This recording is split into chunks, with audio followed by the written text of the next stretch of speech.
All right. Washington, D.C., October 3rd, 1863, by the President of the United States of America, a proclamation. The year that is drawing towards its close has been filled with the blessings of fruitful fields and healthful skies.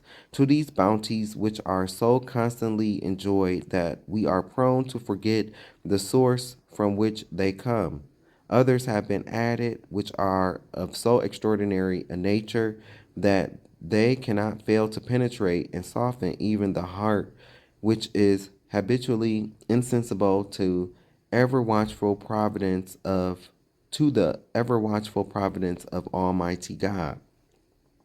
In the midst of a civil war of unequaled or unequaled magnitude and severity, which has sometimes seemed too foreign states to invite and to provoke their aggression, peace has been preserved with all nations, order has been maintained, the laws have been respected and obeyed, and harmony has prevailed everywhere except in the theater of military conflict. While that theater has been greatly contracted by the advancing armies and navies of the Union. Needful diversions of wealth and of strength from the fields of the peaceful industry to the national defense have not arrested the plow, the shuttle, or the ship.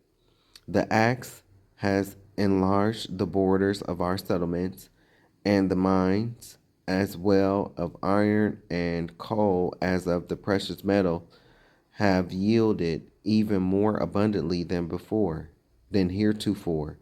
Population has steadily increased, notwithstanding the waste that has been made in the camp, the siege, and the battlefield, and the country, rejoicing in the consciousness of augmented strength and vigor, is permitted to expect continuance of years with large increase of freedom.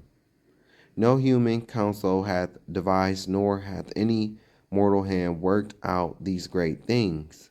They are gracious gifts of the Most High God, who, while dealing with us in anger for our sins, have nevertheless remembered mercy. It has seemed to me fit and proper that they should be solemnly, reverently, and gratefully acknowledged as with one heart and one voice by the whole American people. I do therefore invite my fellow citizens in every part of the United States, and also those who are at sea and those who are sojourning in foreign lands, to set apart and observe the last Thursday of November next as a day of thanksgiving and praise to our beneficent Father, to thanksgiving and praise to our beneficent Father who dwelleth in heavens. And I recommend to them that while offering up the ascriptions justly due to him for such singular deliverances and blessings, they do also with humble penitence for orphans, mourners, or sufferers in the lamentable civil strife in which we are unavoidably engaged, and fervently implore the interposition of the Almighty hand to heal the wounds of the nations and to restore it as soon as may be consistent with the divine purposes to the full enjoyment of peace, harmony, tranquility, and union. In testimony whereof I have hereunto set my hand and caused the seal of the United States to be affixed. Done at the city of Washington, this day of October, in the year of our Lord 1863, and of the independence of the United States, the 88th. by the President Abraham Lincoln, William H. Stewart, Secretary of State. And I give you the link. Yeah, a whole bunch of nothing. Who are the real terrorists of the world? Who has murdered the most people? Do we want to get into that? Is ISIS the worst terrorist, or is there someone else? Oh, now you about to see why they took out Maccabees, why they took out Ezra's. Because the Roman Catholic Church, who are these people, who are Esau, that you see holding you know, that you see holding the hat, the feathered hat, the headdress. That's they the same people. See? First Maccabees 7, verse 29. He come therefore to Judas, and they saluted one another peaceably. Howbeit the enemies were prepared to take away Judas by violence. No, I don't celebrate pagan holidays. This their manifest destiny crap. This ain't nothing but a bunch of crap. In the 19th century, manifest destiny was a widely held belief in the United States that its settlers were destined to expand across North America. There are three basic themes to manifest destiny: the special virtues of the American people and their institutions, the mission of the United States to redeem and remake the West in the image of our great Argarian America. I'm sorry, I butchered that. An irresistible destiny to accomplish this essential duty. They always speak sweet words to hide the carnage and the trail of tears they leave behind to get to their so-called manifest destiny.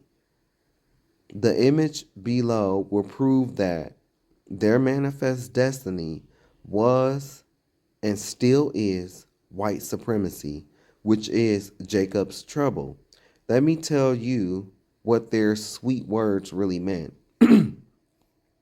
Manifest destiny is their idea that it is their God given right to murder the entirety of the indigenous population on the continent so they could shine from sea to shining sea. They also figured since there was no gates put up, the land was theirs for the taking, even though there was people already living on the land. You won't believe the comments I see from Facebook posts on viral videos that speak of history or anything that brings up white folks' dirty past. This land wouldn't be anything if it wasn't for white people. But I just read that y'all wouldn't have even survived if it wasn't for the natives. That's how delusional these dummies are. There will be no land for you to do whatever on because you wouldn't have survived. Or my favorite, the natives were killing each other and taking each other's land. I guess this gave whites the right to come in and kill everyone and steal the whole land? Not. The problem is majority of white people boast and have no empathy for what their ancestors did. They also fail to realize the head start they received on the head start they received over everyone else, and this is why they will face the harshest judgment. They enact this manifest destiny way of thinking to this very day. Why else are they in Africa but not at war with Africa? Look at what happened to Iraq and Afghanistan. This type of behavior is Esau living by the sword as prophesied. There is a correlation between Roman Christianity and ruling the world. There is a correlation between white colonial patriarchy and ruling the world. This is not the past. This is not the past. Just in 2017, there was national press covering an enormous protest, the Sioux tribe of Gad, at Standing Rock. The natives were bitten by dogs and pepper sprayed, all in an attempt to keep a toxic pipeline used for oil out of their native burial grounds. They had rights to be worried because lo and behold, in 2018, Keystone Pipeline leaks 210,000 gallons of oil in South Dakota. All that wasted, all that wasted protested oil. When will I'm sorry. When will all see that there is one race of people who predominantly do the mass shootings and have done atrocities to just about every other race on the face of the earth? They loathe in the do as thou wilt mentality, Aleister Crowley, without empathy for the next. They feel they have a divine entitlement and fail to realize their forefather gave that up a long time ago. This picture below shows their ideologic white supremacy. Notice no Negroes or natives.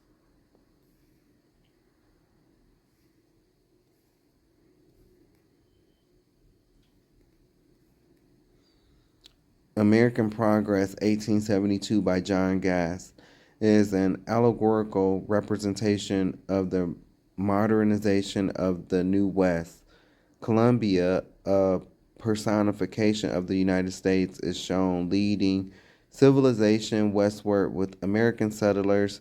She is shown bringing light from the east into the west, stringing telegraph wire, holding a school textbook that will instill knowledge and highlights different stages of economic activity and evolving forms of transportation.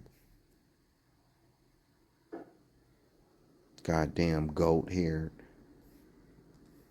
As for my people, we have this obsession to celebrate white dominance, and we demean any resistance to it. Have you ever thought about why this holiday is heavily associated with eating? Thanksgiving, in a special way, is just celebrated by eating, and not just in normal consumption, but food in extreme access. People look forward for all the overeating on this day. It is even socially acceptable to engorge yourself on this day. This is a holiday dealing with gluttony, a holiday of taking more than you need and thanking God for being able to do so. But the God of the Bible is not listening anyway, according to Scripture. This holiday is actually a funeral or memorial service for all of the children of Israel, our ancestors were slaughtered. What amazes me, how we eat these unhealthy foods for years and then wonder why we end up like Big Ma off of soul food. Why are we okay with the continual eating of what we know are scraps that was given to our ancestors by white slave masters? Yo, so I just want to apologize, man. I am so. These words are small. You can see it for yourself, but I'm, trying my best to read it. But I do apologize about stumbling over the words, and it is what it is. But I do thank you, for taking the time out and strolling through this with me. I'm almost done here, and I'm gonna continue on with this. But yeah, their manifest destiny, man. This whole belief is crazy. It's wrong. You know, take that manifest destiny back to the caves, back to the Caucasus Mountains, and build that up, cause we don't need it here.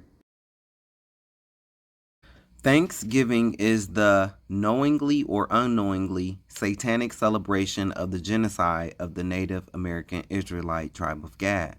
The biggest genocide in human history didn't occur in Nazi Germany, but on the way to American soil and on American soil, because like I said, the transatlantic slave trade had a lot of casualties as well. 100 million Native Americans from the Israelite tribe of Gad were slaughtered and lost their homeland. Keep the law, statutes, and commandments of the Most High, which pleases the Most High, and which will bring back our protection and blessings by the Most High power Ahia. About the tribe of Gad, North American Indians. Location: North America, Canada, and scattered regions of the earth. Gad was the seventh born of Jacob. His name means troop. The word Indians comes from the Latin word indio, meaning slave. They migrated to the Americas around 720 BC during the Persian captivity. Genesis 49:1. And Jacob called unto his sons and said, Gather yourselves together, that I may tell you that which shall befall you in the last days. The last days occur from the days of Christ till today. Genesis 49:19. Gad, a troop shall overcome him. The troop that overcame the tribe of Gad was the United States Cavalry. This war began with the landing on Plymouth Rock in 1620 and ended at the Battle of Wounded Knee in 1890. Within these 200 years, the Esau so-called white man has murdered well over 77 million Indians. And how many imposter Jewish people did AH take up out of here? Whether you like it or not, for people like Jay Ankin, who I addressed on a previous video, these are your ancestors. That's why they try to deflect. Oh, yeah, because you guys are black and black crime and all of this. 77 million, bruh. And you stole the land. What you did over in Germany. You got 6 million, or so they say. But you don't even talk about the other ones, the gypsies, the LGBTQI community, the MRDD community, and you know your that whole blonde hair, blue-eyed theology. It just reminds me of, you know, Manifest Destiny. That's what it reminds me of, because you see who they had pictured. It wasn't a black woman. So yeah. What color was her hair? Like a dirty sandy blonde. Still. They murdered countless men, women, and children to occupy stolen lands and establish church and state. But he shall overcome at the last. The tribe of Gad shall overcome Amesika and all the nations with the second coming of the nation of Israel's Messiah, Yeshua, Christ. Revelation 2, verse 26. And he of the Israelites that overcometh and keepeth my works, commandments, unto the end, second coming of Christ, to him will I give power over the nations. Revelations 2 and 27. And he shall rule them with a rod of iron, as the vessels of a potter shall they be broken to shivers, even as I received of my Father. Deuteronomy 33, verse 1. And this is the blessing wherewith Moses, the man of the Most High power, blessing the children of Israel before his death. Skipping down to verse 20. And of Gad he said, Blessed be he that enlargeth Gad. The Most High God enlarged the tribe of Gad with many sons and daughters. Didn't I just read that? When the Massasoit came along with Squanto and them, they weren't even prepared to feed him because he had so many people. They had to run back and get 5 deers and all these wild turkeys. They supplied most of the food. I just read that. Here it is in scripture. The Most High God enlarged the tribe of Gad with many sons and daughters, despite the genocide the U.S. cavalry committed against them. There are over 300 so-called native nations that make up the tribe of Gad.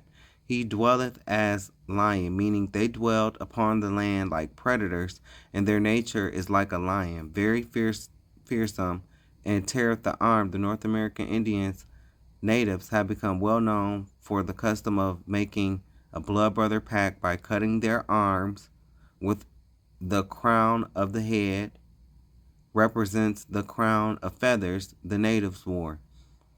The custom of the blood brother pact was generally done with one who wore the unusual crown of feathers, the war bonnet, to be accepted into the tribe. And he provided the first part of himself. The tribe of Gad took the best part of the Americas for himself. North America is the third largest continent in the world. This is the part that Christopher Columbus was searching for and called it the mainland, because there, in a portion of the lawgiver, was he seated. The tribe of Gad acted as the priests, lawgivers during the migration to the Americas. And he came with the heads of the people. He executed the justice of the Most High and his judgments with Israel. During the migration, the heads of the people was the tribe of Ephraim, who was the Puerto Ricans, the Puerto Ricans, and Manasseh, who are the Cubans. Read Deuteronomy 33 and 17. And I just want to say, if any Dominicans and Puerto Ricans and Mexicans come, I mean, okay, can we step outside the hate that, we all have for each other and just recognize, is it not a coincidence that,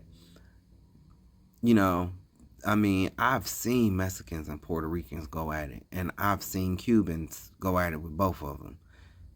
I mean, they hate each other like it's like no other. I mean, and a lot of them don't like black people, don't like Negroes. So it's not a coincidence, man. Gad executed justice and judgment amongst the 10 tribes of Israel that migrated to the Americas. 1 Chronicles 12 and 8.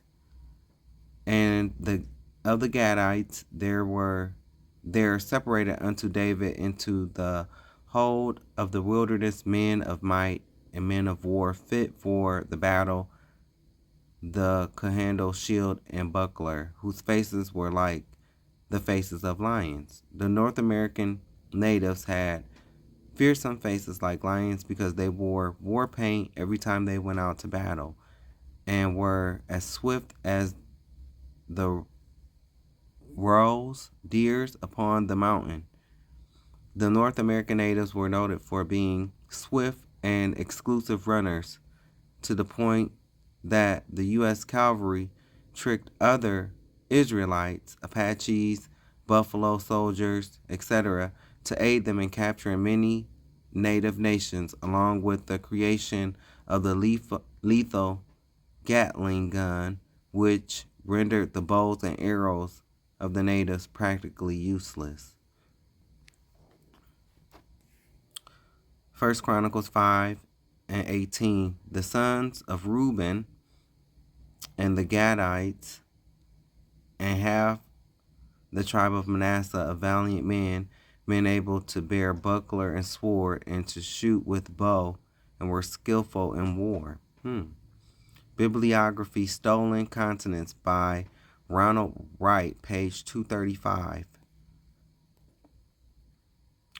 It appeared that his hands and his feet were torn by iron nails. Then said the man, They slew me, so I have gone home to shut the doors of heaven, that they may not see me again until the earth passes away. Now it is rumored that you, handsome lake, are but a talker with spirits.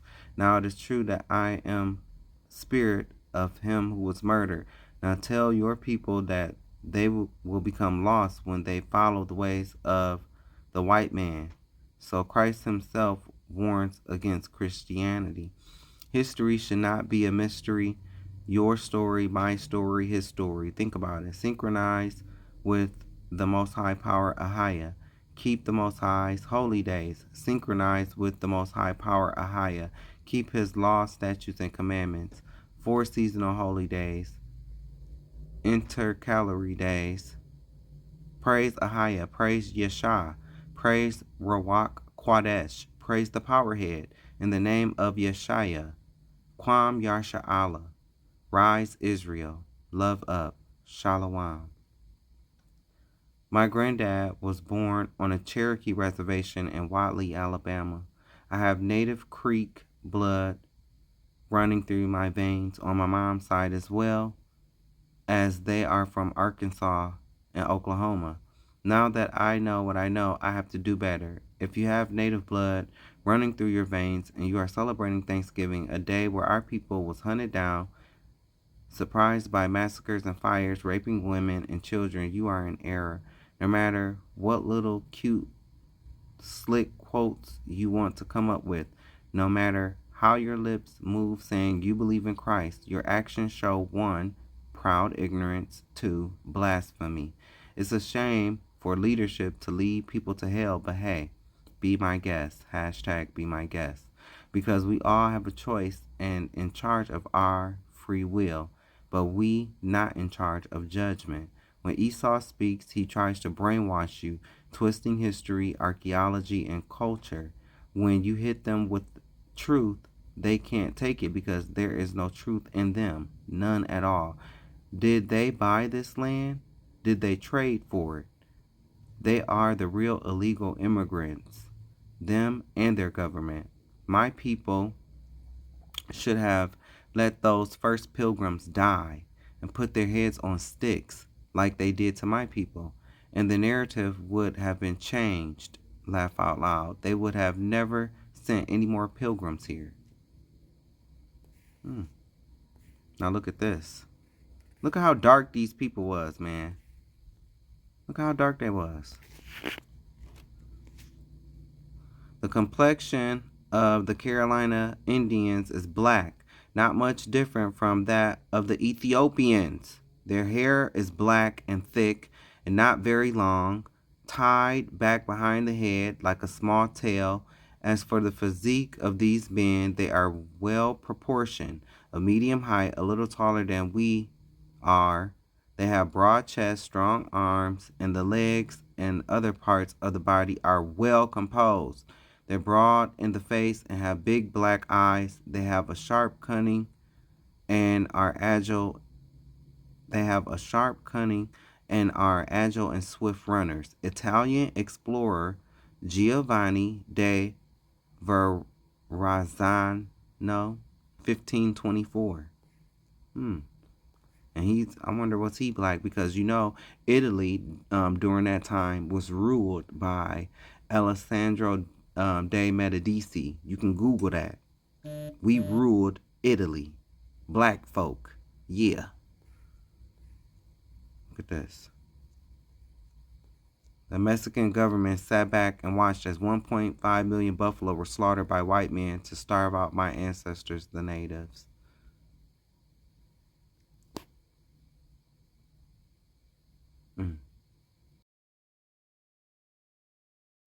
All right, so I want to point out something real quick. So, okay, now you see this. Now, this event really did happen. But your little fact checkers, see, they come along. Oh, well, this isn't true because of how it's worded. See, in 1873, the American government killed 1.5 million buffalo.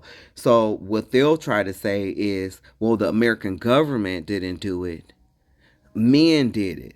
But what they're leaving out is when they did their research, they found out that these men were hired by the American government. So, in a sense, the American government killed 1.5 million buffalo in that 1 year alone to starve the Native Americans so they would become more dependent on the American government to survive. Oh, but let you even yell at your dog and they ready to call the FBI, the CIA, the police, the Animal Channel, PETA. They ready to call, baby, over them dogs and cats. But this will show you right here, when it comes to us, they don't care. They don't care about animals. They don't care about none. All of that fake facade stuff goes out the window. Baby, they'll sacrifice buffalo, whole herds of buffalo to starve a people. They will. They don't care about animals. Anything to get us. Anything to get us. Now I'm gonna skip down here. This is the testament of Gad, the ninth son of Jacob, and Zilpah. See, they removed stuff like this out of the Bible because they didn't want you to know. But this is very real. But I'm going to skip past this. But if you would like, you can pause this video and you can read it for yourself. Issachar. Hey. My Mexicanos. Okay. So I'm going to talk about y'all one day, but I'm just showing these pictures. See? A lot of Mexicans don't know. They don't know, but I want you to see this. Oh, hey, senor. Hey, senor. Look, that's a Mexican right there on the bottom left. What are those on the top?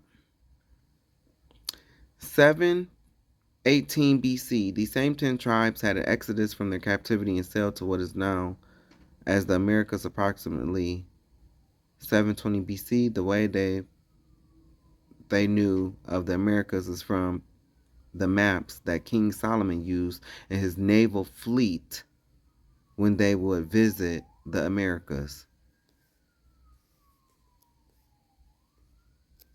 So these are figurines. These at the top, these are figurines from ancient Egypt. You was there with us.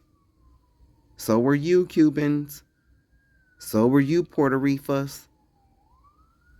You were there with us.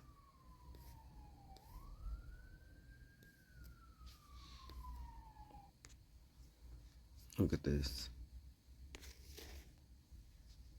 Look at Judah and Ephraim. This is an old school Puerto Rico. That's what they used to look like. They all light skinned now, but that's what they used to look like. Couldn't separate us. Well, yeah, I got a Manasseh. Cubans. Manasseh. You here too, Mr. Cuba. It's okay, so let's see.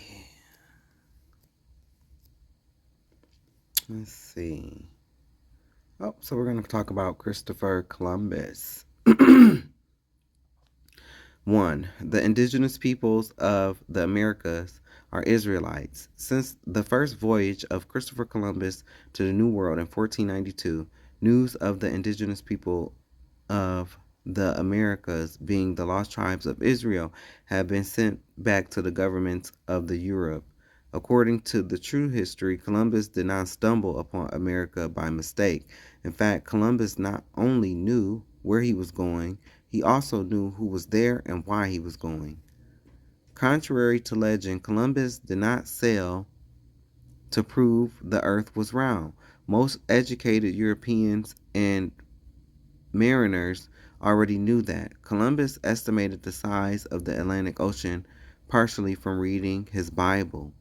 He had read in the second book of Esdras and the Apocrypha, those are the books that the Roman Catholic Church took out on purpose, that God created the world in 7 parts, 6 of them dry land, and the 7th water.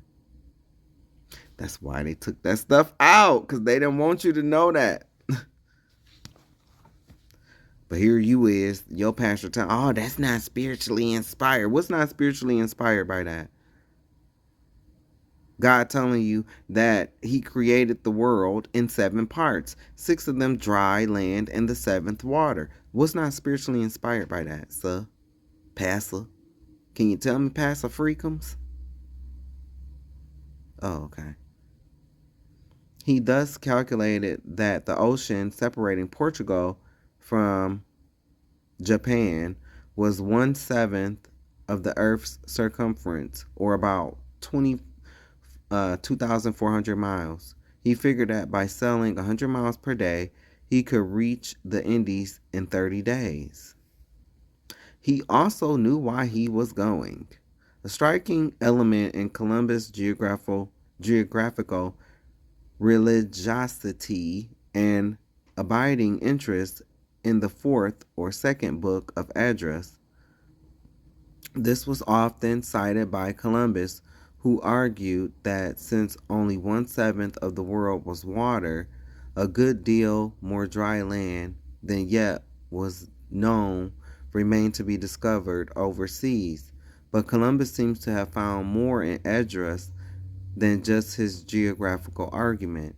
Here is one of the things he writes about this verse in his marginal notes. But this prophecy is not accepted by the reprobate Jewish, yet it has been accepted by the innumerable ones amongst them who have believed the Gospels. Israel has thus been split into 2 branches, a division predicted by the prophet Samuel to King Saul, lost tribes and promised lands. Page 77 through 78. Now, I'm telling you, if you native and you doubt that native people are the true Hebrew Israelites, baby, I dare you. I dare you to get a hold of that book, Lost Tribes and Promised Lands. I dare you. Why was Columbus making reference to Israel? Oh, and I read it. That's why I dared you. Why was Columbus making reference to Israel being split into 2 branches, a division predicted by the prophet Samuel to King Saul, lost tribes and promised lands, pages 77 through 78.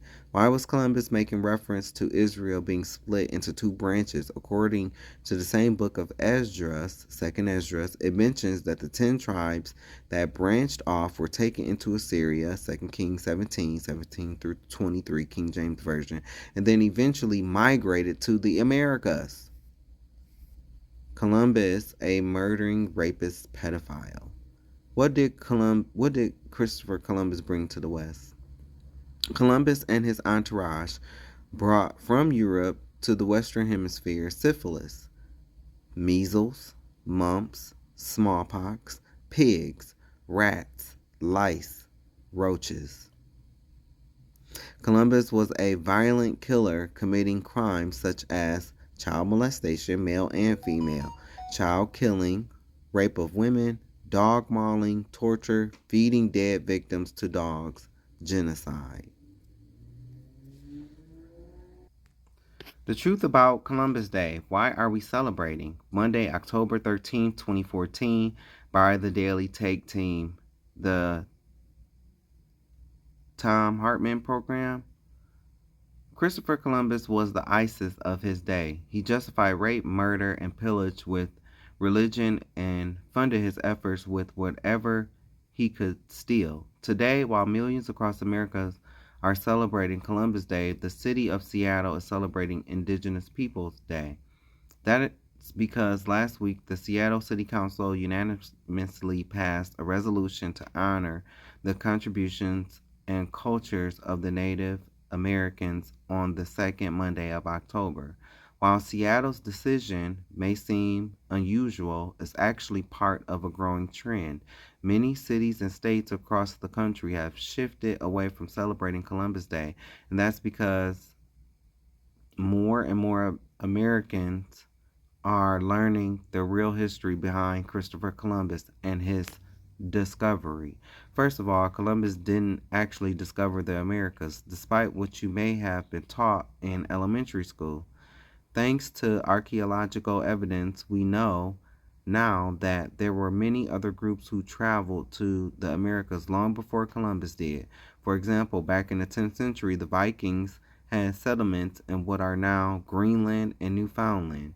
And DNA evidence proves that Polynesians came to South America almost a century before Columbus sailed the ocean blue. So Columbus' discovery of the Americas wasn't really a discovery at all. But enough about the discovery. Let's talk about the man himself and what he did to the indigenous peoples that he found when he arrived in the New World. When Columbus set sail in 1492, he was on the hunt for gold to bring back to Europe and eventually landed on an island known as Hispaniola. Today, which today is home of the Dominican Republic and Haiti. Unfortunately, Columbus didn't discover much gold on Hispaniola, but he did find something as good as it, if not better, people. And Columbus thought that the indigenous people that he discovered would make great slaves. When Columbus discovered the Taino indigenous people of Hispaniola, he wrote back to the Spanish monarchs funding his voyage, saying that they are well built, with good bodies and handsome features. They do not bear arms, and do not know them, for I showed them a sword. They took it by the edge and cut themselves out of ignorance. They have no iron. Their spears are made of cane. They would make fine servants. With 50 men, we could subjugate them all and make them do whatever we want. Here there are so many of these slaves. Although they are living things, they are good as gold. Evo! Evo! Over time, Columbus' real actions in the Americas have been replaced by a warm and fuzzy coloring book story of a bold and brave explorer who set out to discover a new world. But in reality, as we have learned from the writings of Christopher Columbus' own man, the bold explorer raped, pillaged, enslaved, and slaughtered people just to get rich. One of Columbus' crewmen, Miguel Cuno, wrote about the scene when Columbus arrived in Hispaniola for the second time, and thousands of Tainos, or what were referred to as Indians, came out to greet Columbus' ship. Cuomo wrote,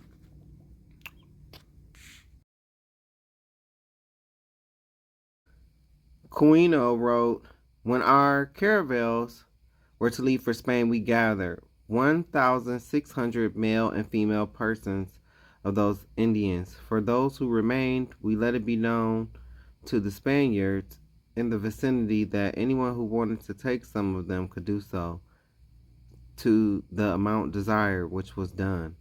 Quino also wrote that he took his own sex slave, a beautiful young girl who, in his words, resisted with all her strength, leaving him with no choice but to thrash her mercilessly and rape her. Columbus eventually started up a global child sex slave trade, shipping off natives to all corners of the globe.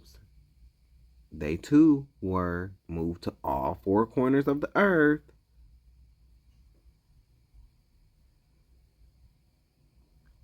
He even bragged about it to a friend in a letter written in 1500 saying, 100 castellanos, a Spanish coin, are as easily obtained for a woman as for a farm, and it is very general, and there are plenty of dealers who go about looking for girls.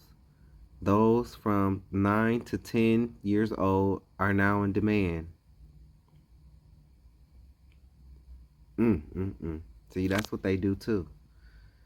So they want to talk about black on black crime, but a lot of them be pedophiles. A lot of them. So keep that in mind. Yeah, because in the Romans and the Spaniards, same people, as the imposter Jewish. They slither about It's different cultures, different races overtaking those cultures, just like how they did here, and they rewrite the history, whitewash everything. That's what they do. And then point the finger at us to keep the heat off of them. Under Columbus' rule, life for the Taino people became so bad that they resorted to mass suicide. 25 years after Columbus had arrived in Hispaniola, the Spanish missionary Pedro Cordoba wrote that, as a result of the suffering and hard labor they endured, the Indians chose and have chosen suicide. Occasionally, 100 have committed mass suicide. The women, exhausted by labor, have shunned conception and childbirth. Many, when pregnant, have taken something to abort and have aborted. Others, after delivery, have killed their children with their own hands so as not to leave them in such oppressive slavery. Eventually, Columbus resorted to wiping out the Taino altogether. They don't want to talk about that. That's your ancestor, though. That's your ancestor. Not Mexican, not Puerto Rican. Those were Spaniards, not the same people.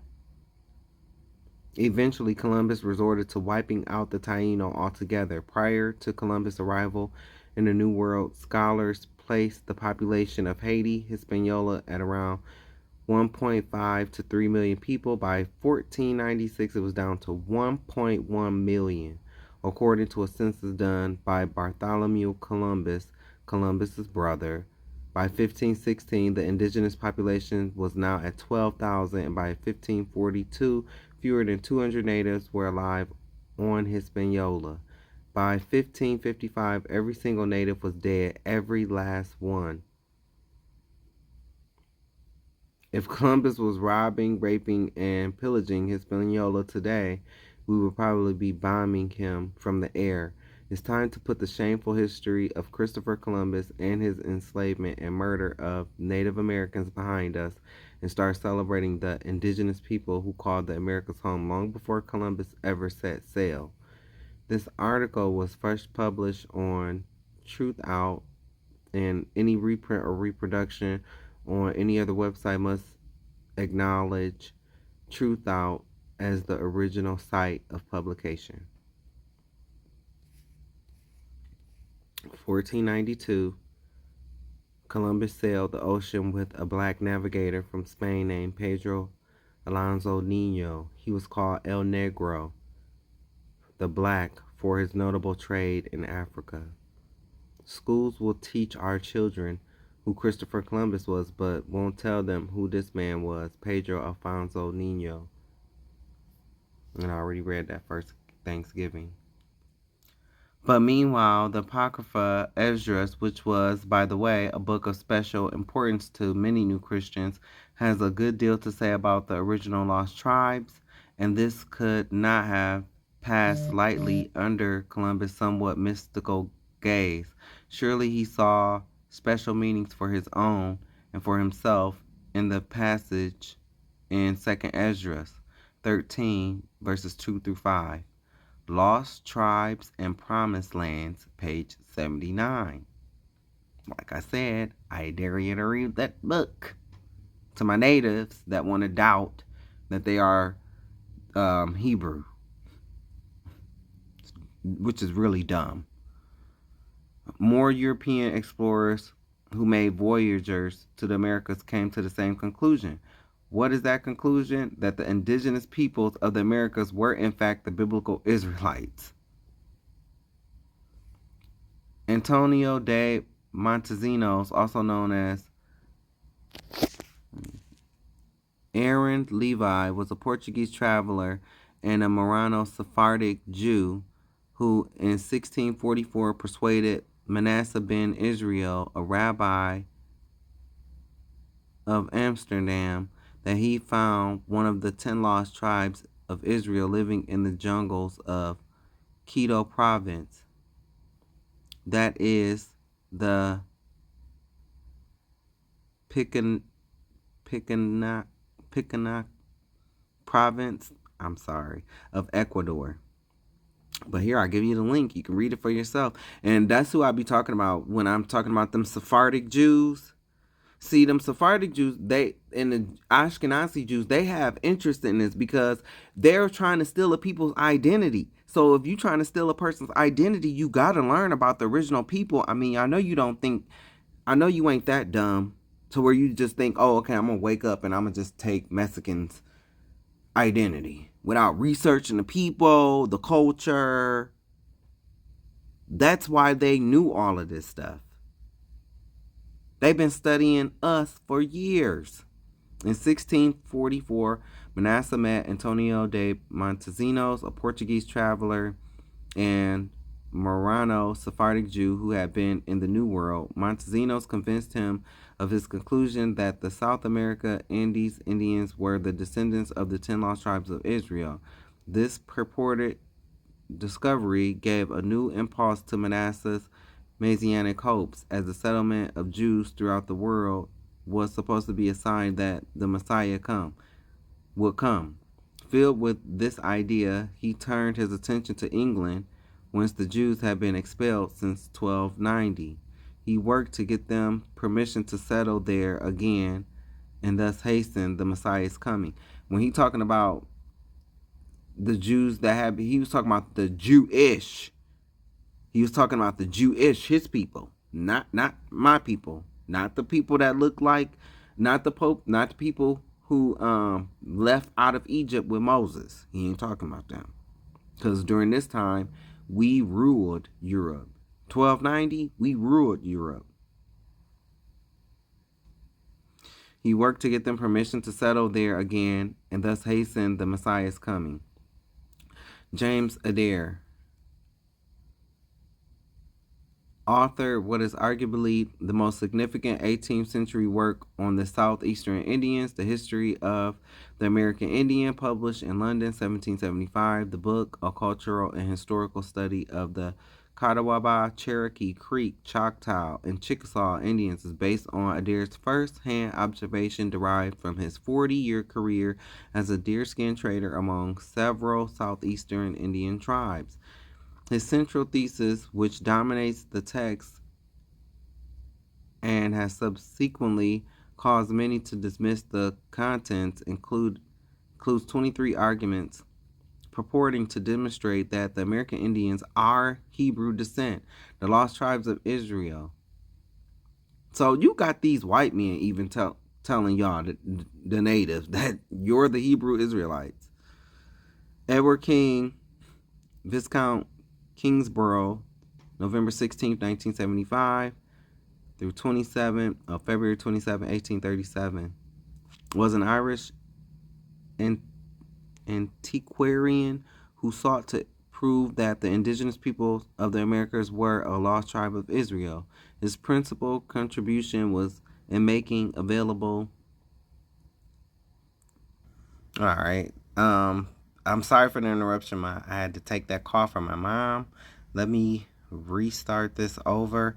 Edward King, Viscount Kingsborough, November 16th, 1975 through February 27th, 1837, was an Irish antiquarian who sought to prove that the indigenous peoples of the Americas were a lost tribe of Israel. His principal contribution was in making available facsimiles of ancient documents and some of the earliest explorers' reports on pre-Columbian ruins and Maya civilizations. And I give you the link. View of the Hebrews is an 1823 book written by Ethan Smith, a United States Congressionalist minister who argued that the Native Americans were descended from the 10 lost tribes of Israel. This was a relatively common view during the early 19th century, as most Europeans and Americans had a view of history as biblical. I'll give you the link for that. As evidence began to develop on the lost tribes, being in the Americas, the European deceivers sought a need to distort the truth with philosophy and false science. Then I go into the Mongoloid deception. Okay. And before I move on, I want to show you this. Who was Johann Friedrich Blumenbach?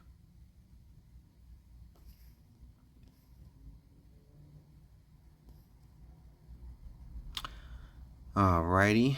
Johann Friedrich Blumenbach, May 11, 1752 through January 22nd, 1840, was a German physician, naturalist, physiologist, and anthropologist.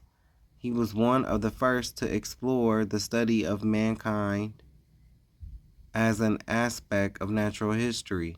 His teachings in comparative anatomy were applied to the classification of what he called human races, of which he determined there to be 5. He divided the human species into 5 races in 1779, later founded on cranial research, description of human skulls, and some Central Asians, Malayan or brown race, including Southeast Asia and Pacific Islanders, Ethiopians or black race, including Sub-Saharan Africans, American or red race, including American Indians. And I give you the list for that. I give you the source for that, the link. According to the Bible, there are only 3 classifications of mankind, which are Ham, Shem, and Japheth. See, they came in, people like him, Esau, to distort and, spread false lies, narratives. They've been studying us. They have been studying us.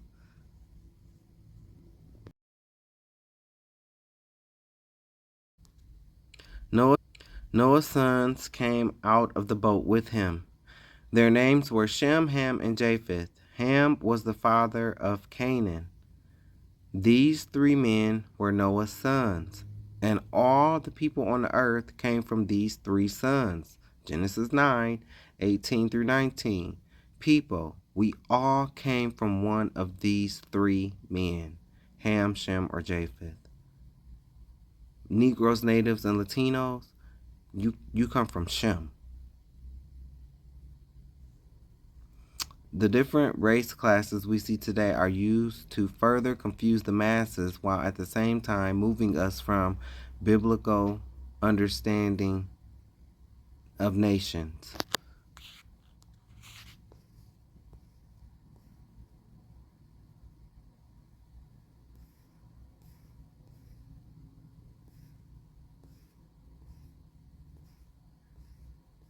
Ooh.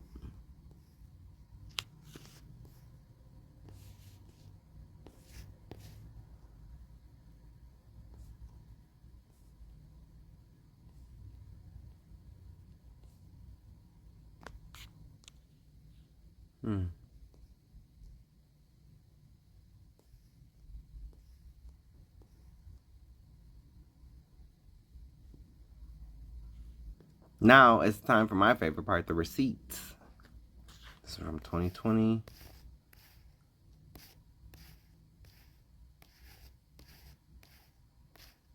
Look at them.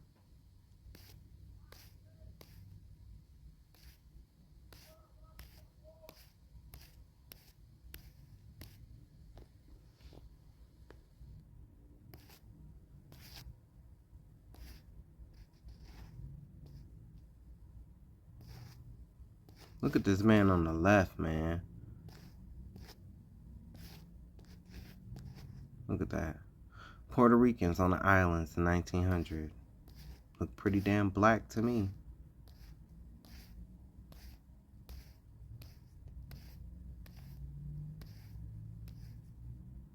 Look at these chiefs.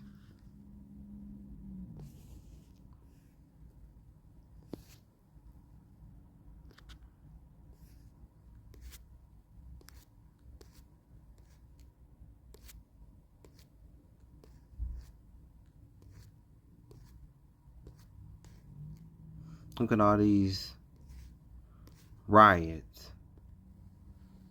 These white folks, they love to talk about black on black crime. They hate to hear their history. Y'all still riot too. Look, gathered around for a picture. They all smiling and stuff after they just did this to this man. That's how you know they evil, man.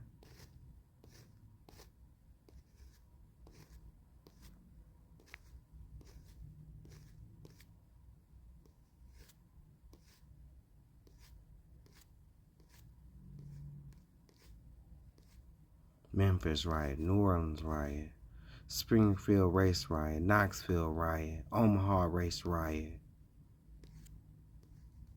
Man, I don't hear nothing about no black on black crime. Memphis riots, Chicago riots.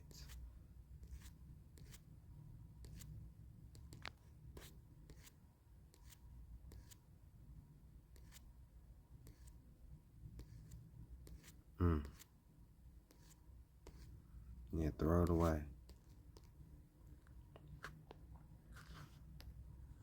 Look at that. Look at that.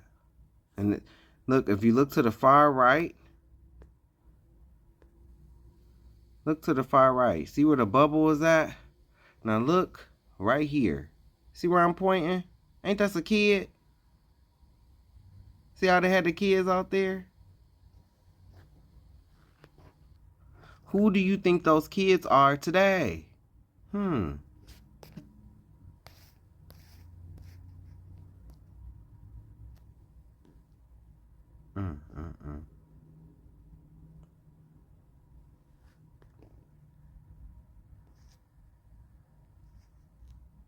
I think not. In 1890, the U.S. government shot and killed over 290 unarmed Indians at school, including over 200 women and children.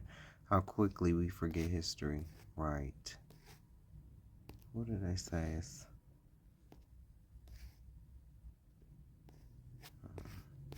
Let's see what they saying is false.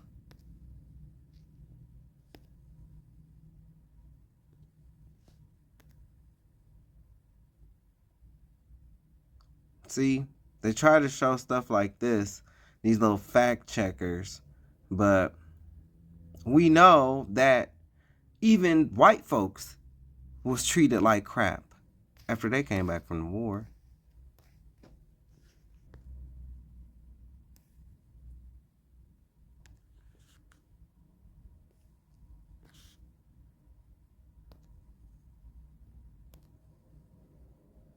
Virginia passed two acts in 1682 that combined Native Americans and Africans in one categories, Negroes and other slaves. Please note the description of the natives. They are dark in color, not unlike the Ethiopians, with thick black hair, not very long, tied back behind the head like a small tail. As for the physique of these men, they are well proportioned, of medium height, a little taller than we are. They have broad chest, strong arms, and the legs and other parts of the body are well composed. You see it in the background? Yeah, these people was dark. Hello. Ruth Wallace Herndon and Ella Wilcox Sakata analyzed officials' tendency to designate Narragansett Indian people as Negro or Black.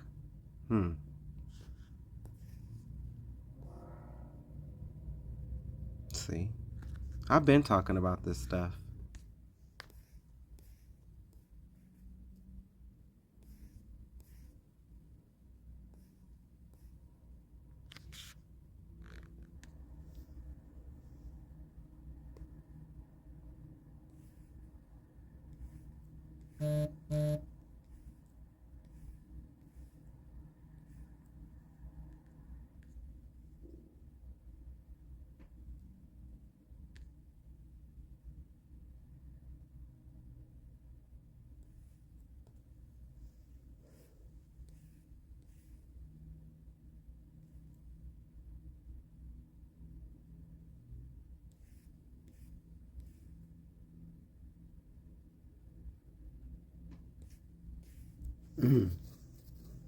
Spoke different dialects of a language synonymous to the Hebrew language. Okay. Most early European writers during the 1400s throughout the 1800s, including pale-skinned Jews, all agreed that the heathen savage of the Western Hemisphere, aka Indians, throughout the Americas, were without a doubt descendants of the lost tribes of Israel.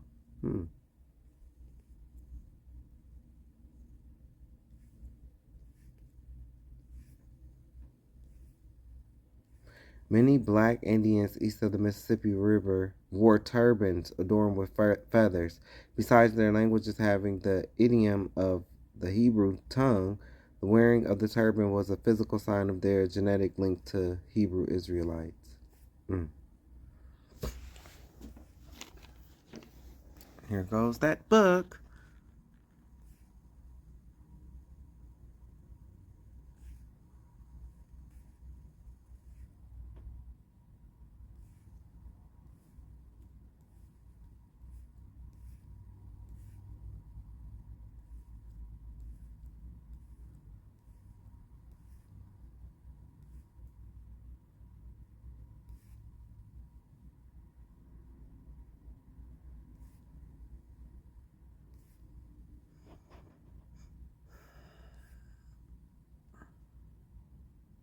Mm.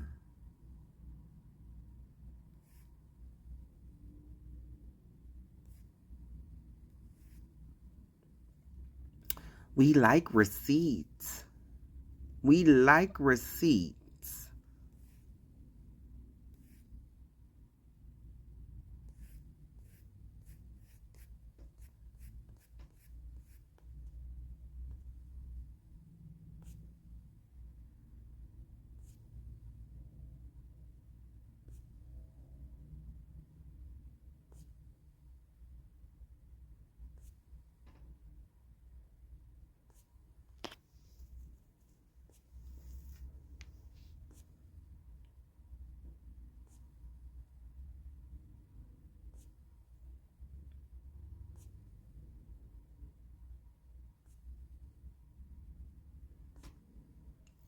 I'll never forget. I was watching one time. I was watching a video somewhere one time. They was talking about natives. And they was doing these chants. Aya, haya, aya, haya. They was saying the Most High's name in the chant. His name is Ahaya. Ahaya, Ashar, Ahaya. They was literally saying the name of the Creator in their chant. I don't know what more proof do you need than that.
That's back in 2018, huh?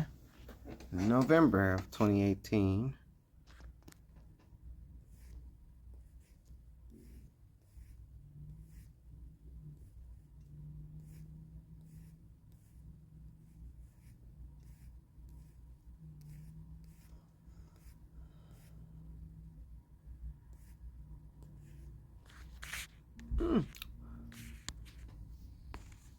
Well, looky. 2016. Because 2016 is when I started this page. I started this page in 2016. So you won't find no posts prior to this. My old page, I deleted that. I wish I hadn't did it, but yeah, November 23rd, 2016. Here it is.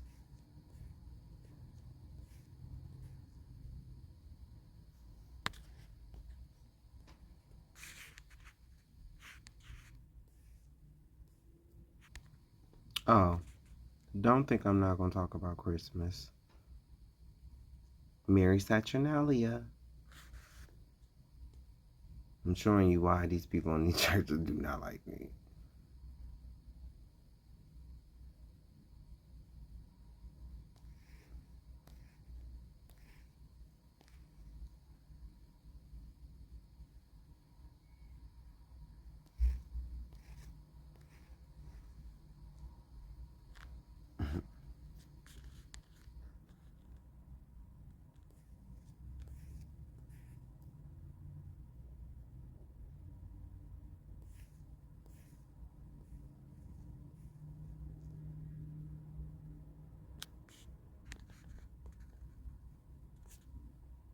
Mm, mm, mm.